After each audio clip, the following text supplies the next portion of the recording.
가치와 소중함을 잘 모릅니다.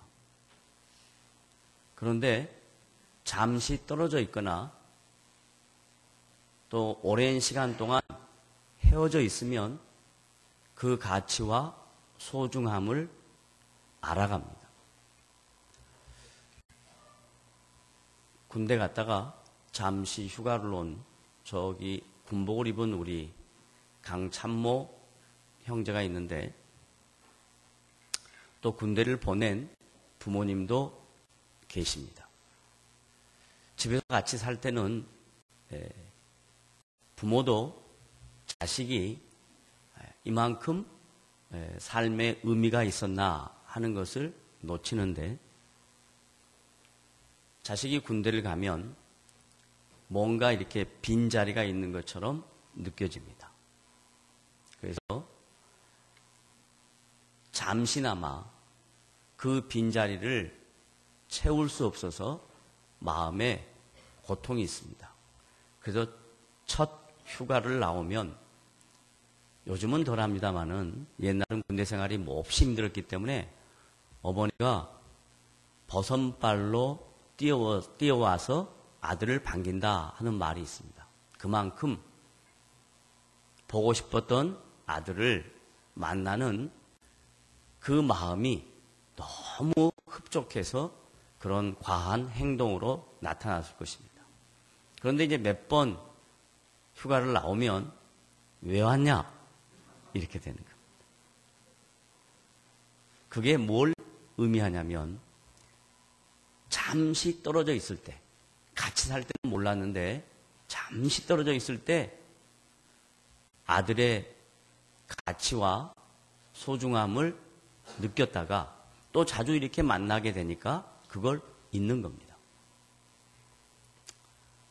부모가, 특별히 아빠가 딸을 시집 보낼 때, 요즘은 또 많이 틀려졌습니다만은 대부분 아빠들이 딸의 손을 잡고 들어가면서 많이 우는 모습을 주례를 보면서 또 결혼식을 참석하면서 여러 번 목격했습니다. 잘 키웠던 딸을 이제 보내는 것, 그리고 다른 집에 시집을 가는 것, 그래서 이제 안타까운 마음으로 특별히 아버지가 그리고 어머니가 이렇게 눈물 흘리는 모습을 봅니다. 그러다가 결혼식 끝나고 신혼여행 갔다 또 돌아오면 같이 이렇게 지나면 또 잊어버립니다. 그런데 오늘 이 동영상에 나타난 말씀 중에 우리의 육신의 부모가 자식을 너무 사랑해서 모든 것을 다 해주고 싶은 게 부모의 마음입니다. 그런데 이 세상은 어느 누구도 인간의 모든 필요를 채워줄 수가 없습니다. 아무리 자식을 사랑해도, 아무리 부모를 공경해도 늙어버린 부모의 안타까운 모습을 보고 인위적으로, 물질로 그걸 돌이킬 수 없습니다. 돈으로 세월을 살 수가 없습니다. 사랑으로 세월을 살 수가 없습니다. 아무리 자식을 사랑해도 부모가 자식의 공부를 대신할 수가 없습니다.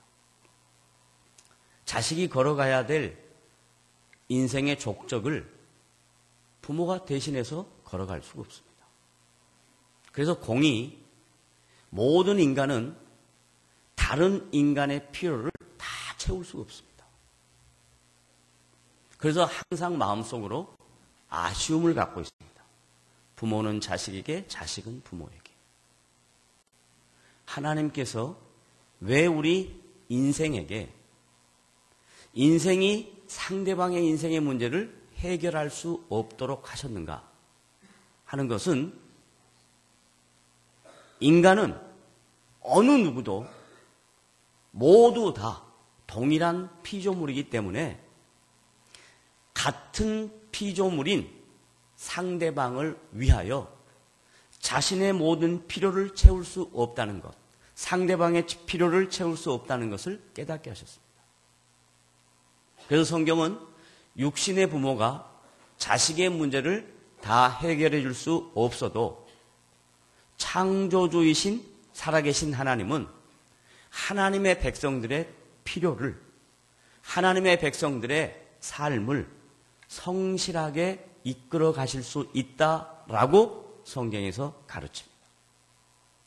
그래서 5월 가정의 달에 이 예배에 참여한 모든 성도 여러분은 사람은 나의 필요를 채울 수 없어도 하나님은 여러분의 인생의 필요를 채울 수 있는 능력 많으시고 살아계신 하나님이신 것을 믿고 돌아가는 예배가 되기를 주님의 이름으로 부탁을 드립니다.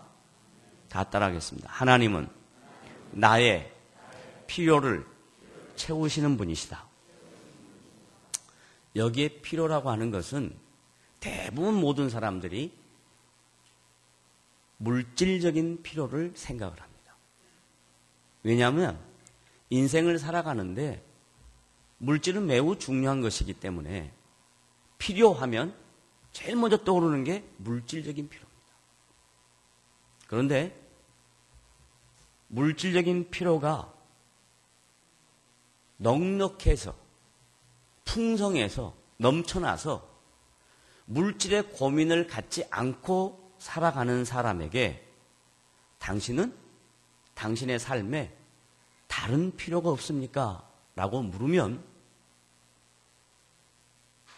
그 사람은 나는 돈이 있어도 돈으로 살 수 없는 나의 정신적인 부분, 나의 멘탈에 대한 부분, 이 나의 정신적인 필요를 채울 수가 없다. 그래서 현대 문명이 발달하면 발달할수록 가장 많아지는 질병이 정신질환입니다. 옛날에는 정신병 하면 마치 그 집에 굉장히 큰 우환이 있는 것처럼 그렇게 생각을 했습니다. 근데 요즘은 정신질환이 너무 많아서 정신과 의사조차도 정신질환은 감기와 같은 겁니다. 라고 얘기합니다. 다른 말로 바꾸면 육체의 물질적 필요는 넉넉한데 물질 가지고 누릴 수 없는 그 정신적인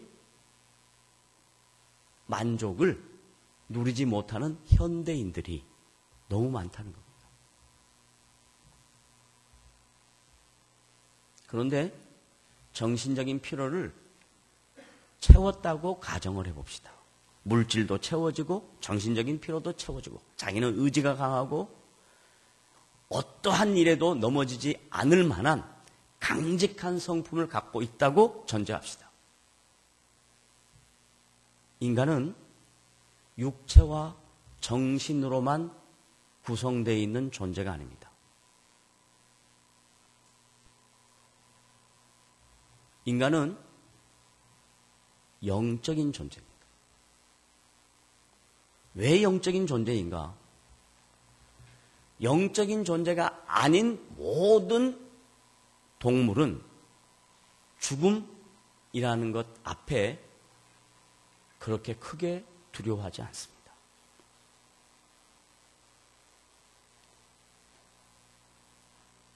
교회에서 흰둥이 2마리,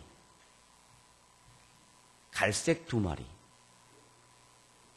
후돌이, 초돌이, 후순이, 초순이 4마리의 강아지를 키웠는데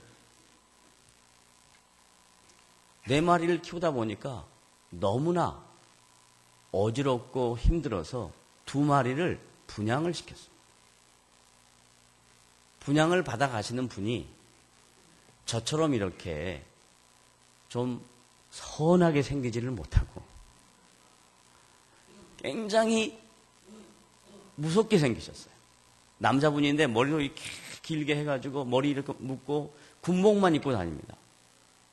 군복을 입고 다니신 머리를 긴 남자분이 와가지고 두 마리를 툭 안고 가니까 따라가는 강아지도 그 눈에서 두려움과 같은 어떤 분위기, 또 남아있는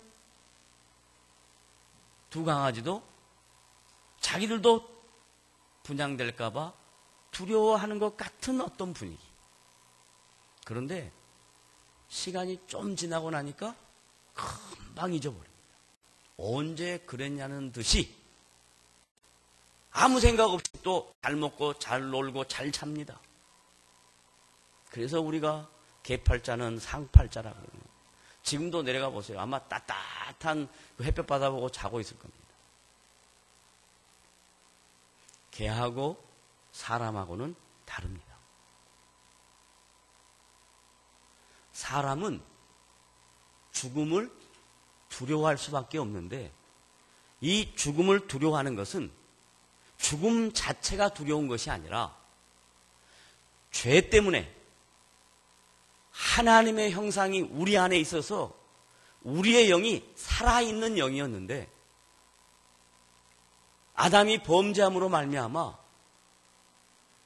왜 형은 그대로 있어도 우리의 내면 안에 있는 인격이 죽었습니다. 우리의 영이 죽어 있습니다. 그래서 창조주 하나님을 모릅니다. 영이 살아있는 사람은 창조주 하나님을 압니다. 영이 죽어 있는 사람은 창조주 하나님을 모릅니다. 자기가 하나님입니다. 영이 살아있는 사람은 창조주 하나님을 압니다. 그래서 그 하나님을 인정합니다. 제가 여러분에게 묻습니다. 여러분은 창조주 하나님을 인정하십니까? 개인적으로 대답하십시오. 그렇다면 영이 살아있습니다. 영이 살아있다는 표현은 다른 말로 말하면 내 안에 하나님이 무엇을 원하시는지를 아는 감각이 생겼습니다. 내 안에 인생이라는 삶을 살아갈 때 하나님이 기뻐하시고 원하시는 일이 무엇인가를 느끼기를 원하는 감각이 생겼습니다. 내 안에 하나님을 의식하며 살아갈 수 있는 감각이 생겼습니다.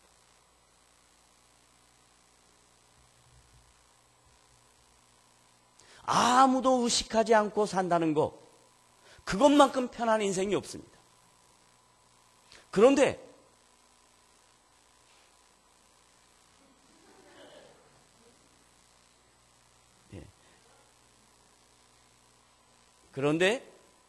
영이 살면 하나님을 의식하고 삽니다. 하나님의 존재에 대하여 의식합니다. 하나님의 일하심에 대하여 의식합니다. 하나님의 사랑에 대하여 의식합니다. 하나님의 속성에 대하여 의식하고 삽니다. 성경에는 하나님이 어떤 분인가를 드러내는 것들로 성경이 기록되어 있습니다. 혹자는 성경을 기독교의 경전이니까 기독교인이 어떻게 살아야 할 삶의 규범을 써놨을 것이다 라고 생각하는 사람이 많습니다. 왜냐하면 다른 모든 경전은 인생을 살아갈 때 어떻게 살아야 된다 하는 것을 써놨습니다. 그런데 성경은 삶의 규범을 써놓은 것이 아니고 도덕과 윤리, 사회생활을 어떻게 해야 되는가, 관계성은 어떻게 해야 되는가, 이런 것 기록한 것이 아니라 성경은 하나님이 어떤 분이냐 하는 것을 기록했습니다. 다 따라하겠습니다. 성경은 하나님이 어떤 분이신가 하는 걸 기록했습니다. 그래서 오늘 읽은 고린도후서 1장 3절, 4절, 2절 안에 하나님의 속성, 하나님을 표현할 때 다양한 표현들이 있는데 그 사도 바울이 고린도 교회 성도들을 권면하면서 그들을 격려하면서 하나님을 표현하는 속성을 간단하게 크게 세 가지로 묘사했습니다. 여러분 각자 제가 만약에 개인적으로 당신이 알고 있는, 당신이 체험한, 당신이 느끼고 있는 하나님은 어떤 분이십니까? 물어보면 여러 가지 답이 나올 겁니다. 근데 대부분 자기가 고백하는 하나님을 모든 성도가 어떻게 고백하기가 쉽냐면 하나님 어머니 그래요? 하나님 아버지 그래요? 하나님 아버지 그러잖아요. 그러니까 대부분 많은 성도들이 하나님 그러면 자기 육신의 아버지가 어떤 분이었는가에 따라서 하나님을 묘사하는 경우가 굉장히 많습니다. 어릴 때 부모님이 굉장히 무서운 부모님 교육하에서 자란 성도는 하나님이 어떤 분이십니까? 물으면 그 심리적 기저 안에 하나님을 두려운 하나님으로 얘기하는 경우가 굉장히 많습니다. 반면에 자기 아버지가 굉장히 사랑이 많았던 아버지인 것을 인생살이를 통해서 체험한 사람은 하나님 어떤 분이십니까? 사랑이 많으신 분, 좋으신 분, 이렇게 하기가 쉽습니다. 그런데 성경에 계시된 하나님은 어떠한 사람이 어떻게 느끼고 판단하느냐, 이게 중요한 게 아니라 오늘 본문 말씀에서 그 하나님에 대하여 이렇게 얘기합니다. 첫째, 자비의 하나님이다. 하나님이 어떤 하나님이다? 자비의 하나님이다. 자비라는 단어는 우리 기독교에서 쓰는 단어보다도 불교에서 쓰는 자비라는 단어가 훨씬 더 익숙합니다. 그래서 부처, 불교, 절 다닌 사람은 부처를 보고 자비하다라고 얘기합니다. 만약에 그렇다면 부처를 형상화할 때 자비하신 부처를 좀 만들면 좋을 텐데 대부분 절에 가서 보면 부처상을 만들어놨는데 대부분 어떻게 돼 있죠? 무섭게 묘사되어 있습니다. 얼마나 역설적이냐면 부처하면 자비라고 이야기하는데 가서 그림 그려놓은 거 보면 탱화 같은 걸 보면 전부 다 5만 가지 인상을 다 쓰고 있습니다. 그럼 마치 막 이렇게 무섭게 하고 있습니다. 저는 초등학교 5학년 때 처음으로 수학여행을 갔는데 구례 화엄사를 갔습니다.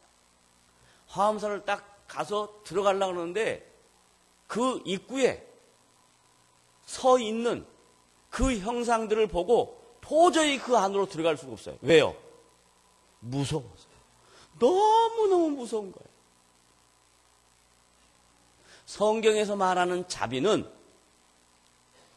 단어와 의미가, 형상이 다르지가 않습니다. 왜 사도 바울이 고린도 교회 성도들에게 하나님을 묘사할 때 첫 번째로 자비하신 하나님이라고 했을까? 기독교에서 말하는 자비는 불쌍하다, 안 됐다, 이런 개념이 아니라 내가 너와 똑같은 이 위치로 내려가겠다 하는 의미입니다. 하나님은 창조주이시고 영광과 위엄이 있으신 분인데 영광과 위엄을 다 버리고 그 하나님이 인간처럼 이 세상에 내려오셔서 너희와 똑같이 살아보겠다. 이걸 자비라고 이야기합니다. 왜냐하면 하나님의 아들이신 예수님이 하나님이신데 그가 오늘 본문 고린도후서 1장 3절 다 같이 읽어볼까요? 시작. 찬송하리로다. 그는 우리 주 예수 그리스도의 하나님이시요. 자, 예수님도 하나님이시고 성자 예수님이 하나님이시고 성부 하나님도 하나님이신데 동일한 하나님이 자비를 드러내기 위해서 이 세상에 낮고 천한 가장 인간이 경험할 수 있는 가장 천한 모습으로 이 세상에 오신 거예요. 동물이 기거하는 마구간에서 하나님이신 예수님이 인간의 몸을 입고 마구간에서 태어나셨습니다. 이걸 다른 말로 가리켜서 자비의 가장 큰 특징이라고 이야기합니다. 영광 많으시고 위엄이 많으신 그 하나님이 영광 모자를 버리시고 자신의 위엄을 다 버리시고 낮고 천한 가장 천한 모습으로 동물이 기거하는 거주하는 마구간에 태어나셨습니다. 왜? 자비를 통해서 우리를 사랑하신다는 것을 확증하려고 했습니다.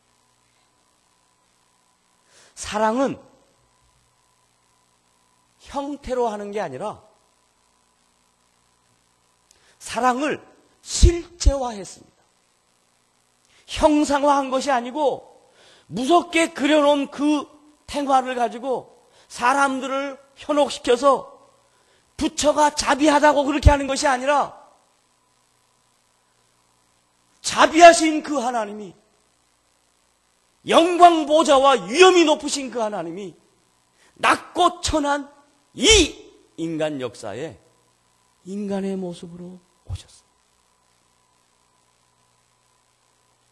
그걸 다른 말로 하여 하나님의 사랑의 가장 분명한 표현이라는 것입니다. 그래서 사도 바울은 고린도 교회 성도들에게 하나님을 소개할 때 하나님이 너희들을 사랑하는데 그 사랑의 표현 방법은 인간의 몸으로 이 땅에 오신 것, 그걸 자비라고 그런다. 그분이 자비의 하나님이시다. 그래서 오늘 저와 여러분은 하나님에 대하여 듣고 돌아가는데 하나님이 어떤 하나님이신가? 첫 번째, 어떤 하나님? 자비의 하나님. 그 자비의 하나님은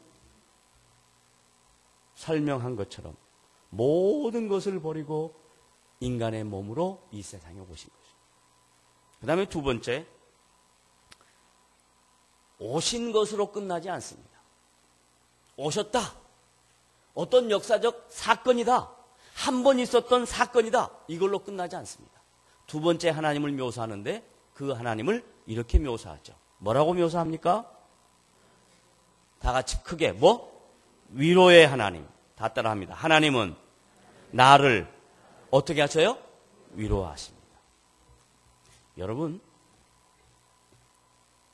제가 병원에서 환자가 아닌 보호자로 약 10개월 동안 병원에 있을 때 사람들이 와서 다양한 방법으로 위로를 합니다. 그런데 어떤 방법으로, 어떤 표현으로, 어떤 자신의 마음의 사랑을 담든지 간에 저에게 참 위로가 되지 않았습니다.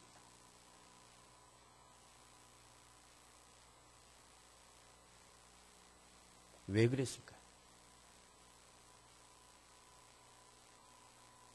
상대방이 위로하는 방법이 틀렸을까요? 아닙니다. 제 마음이 닫혀 있어서 그랬을까요? 아닙니다. 왜냐하면 참된 위로는 순간으로 끝나는 것이 아니라 일시적인 것이 아니라 참된 위로는 지속적인 것입니다. 잠깐 와서 말로, 행동으로, 표현으로 위로할 때 그때는 위로가 되는 것 같은데 딱 돌아서서 병실 문을 향하여 나갈 때 그 뒤통수를 보면 금방 그 위로가 싹 사라져버려요.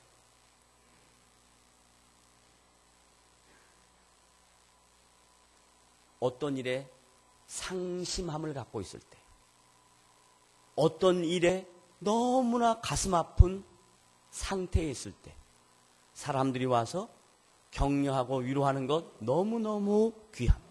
중요합니다. 그러나 분명히 알아야 할 것은 사람의 위로는 일시적인 거라. 그런데 하나님은 우리를 위로하시는데 한 번 위로로 끝내는 것이 아니라 우리의 전 인생 속에 우리가 주님을 만난 그 순간부터 주님 앞에 들려 올라갈 때까지 그분은 우리를 지속적으로 위로하십니다. 그런데 위로의 방법이 다양하게 사용됩니다. 어쩔 때는 몽댕이로 정신이 나도록 때릴 때도 표현은 때리는 거였지만 목적은 위로입니다. 어쩔 때는 정말 따뜻한 손, 넓은 품으로 안고 쓰다듬으시면서 위로하십니다. 그런데 그 위로는 잠시 있다가 없어지는 위로가 아닙니다. 그 위로는 우리의 심령 속에 살아남아서 지속적으로 그 위로 때문에 우리에게 주어진 인생을 살아내는 것입니다. 주님의 위로가 없으면 우리는 이 험악한 인생을 살아날 힘이 없습니다. 주님의 위로가 있기 때문에 저와 여러분은 가시밭길 같은 인생을 나 혼자 걸어가지 않고 주님이 나와 함께 걸어간다는 것을 믿기 때문에 그 위로함으로 격려를 얻습니다. 그래서 하나님은 위로의 하나님이십니다. 다 같이 따라가겠습니다. 하나님은 어떤 하나님? 위로의 하나님. 마지막 세 번째, 우리의 모든 환난 중에서 우리를 위로하사 우리로 하여금 하나님께 받은 위로서 모든 환난 중에 있는 자들을 능히 위로하게 하십니다. 하나님의 위로를 받은 자는 그 위로를 받고 나만 이렇게 위로받으면 된다라고 그 자리에서 끝내는 게 아니라 예수를 믿고 신앙생활을 한다는 것은, 하나님의 통치를 받는다는 것은 그 하나님의 사랑과 위로가 내 안에서 끝나는 것이 아니라 나를 통해서 넘쳐나는 것입니다. 그래서 저와 여러분은 모두 다 위로자인 겁니다. 누구든지 위로해야 되는 사람입니다. 예수를 믿는 사람이면 상대방을 위로하는 자입니다. 예수를 믿는 사람이 내가 위로받는다라고 하면 안 됩니다. 예수를 믿는 사람은 위로받는 것을 체험했으니 그 체험을 여기다 머물지 말고 남을 위로해라라는 겁니다. 다 따라하겠습니다. 예수 믿는 것은 남을 위로하는 것이다. 이렇게 가야 되는데 오히려 남을 해하고 마음 아파하게 하고 상처 있게 하고 이런다면 얼마나 안타까운 일이겠습니까? 그래서 성경은 인간의 본성을 너무 잘 알아서 위로를 받은 사람이 그 위로를 알고 다른 사람을 위로하라고 합니다. 거꾸로 뒤집으면 남을 위로하지 못하면 하나님의 위로를 지금 내가 못 받고 있다라는 것으로 단정해도 틀리지 않습니다. 하나님의 위로를 받은 사람은 항상 남을 위로하게 돼 있습니다. 근데 만약에 내가 남을 해하고 싶은 마음이 있고 내가 남을 아프게 하고 싶은 마음이 있고 남을 상처내고 싶은 마음이 있다면 지금 여러분은 하나님께 상처받은 인생입니다. 만약에 여러분이 하나님께 위로받은 인생이라면 그 위로를 머무르게 하지 마시고 넘쳐 흘러나게 하시기를 주님의 이름으로 부탁을 드립니다. 위로가 넘쳐나면 그 위로 안에 역사가 나타납니다. 위로가 넘쳐나면 그 안에 역동적인 살아있는 힘이 솟아납니다. 그러므로 저와 여러분 남산교회는 2012년 5월 한 영혼과 함께하는 이 예배에 하나님이 주신 말씀은 하나님이 어떤 분인가 알았습니다. 그리고 그 하나님은 우리에게 요구하는 것이 무엇인가 알았습니다. 여러분 모두 상대방을 위로하는 그리고 상대방을 편안케 하는 그런 넉넉한 사람들이 되시기를 주님의 이름으로 부탁을 드립니다. 표현해 보겠습니다. 나는, 옆 사람 보세요, 이제. 옆 사람 보고 해보세요. 표현하세요. 나는 당신의 위로자입니다. 옆 사람 보고 하라니까요. 다시. 나는 당신의 위로자입니다. 안 보는 사람 끝까지 할 거예요. 다 같이. 우리는 서로의 위로자입니다. 예, 위로하시는 여러분 되시기를 주님의 이름으로 부탁을 드립니다. 기도하겠습니다.